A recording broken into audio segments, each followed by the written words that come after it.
And first of all, just your thoughts on the bull run we're seeing. I know you are very particular about the insurance stocks. You think that that is a sector that investors are not paying close enough attention to.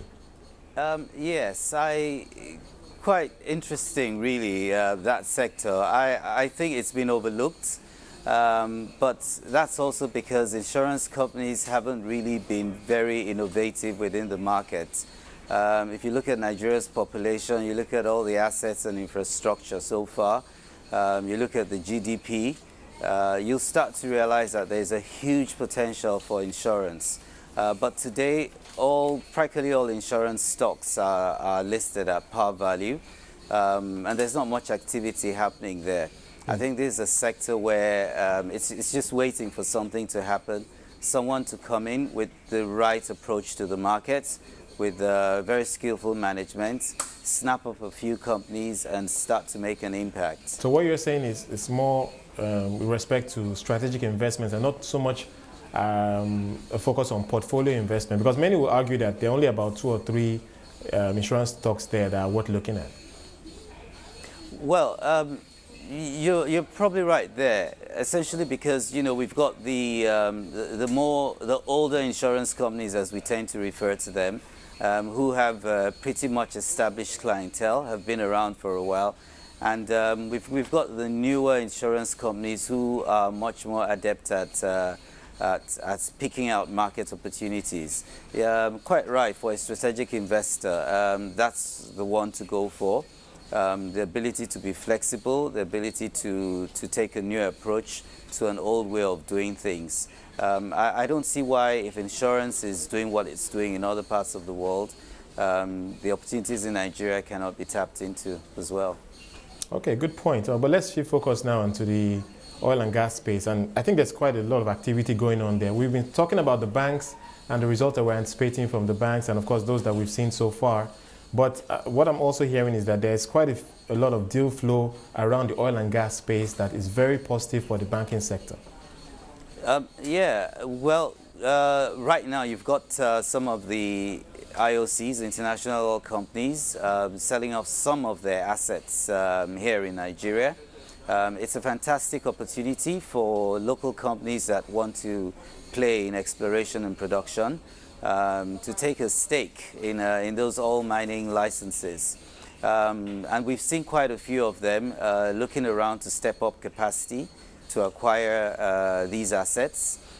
Interestingly, maybe because of what's going on in Europe, you have an interesting mix of both local banks and foreign banks coming together to fund this clientele.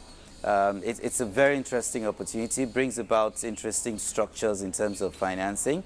It's essentially dollar-based, but it's a dollar earning profile, and so it gives some degree of comfort. All right, and then of course there's also the marginal fields that the government is looking to put out there. Can you give us an update on that? Because I think that is something that has been in the news for a while.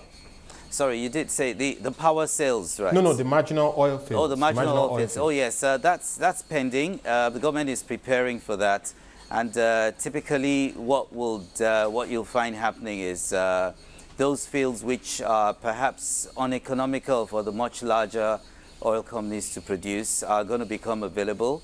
They're fields which have been exploited to some degree, but still have some degree of reserves in them. Typically, these reserves are rechecked. The data is rechecked. If there's a need to do some new seismic shots, these will be done and ascertained and certified. And the opportunities in those fields will be made available to local oil companies, essentially the local players.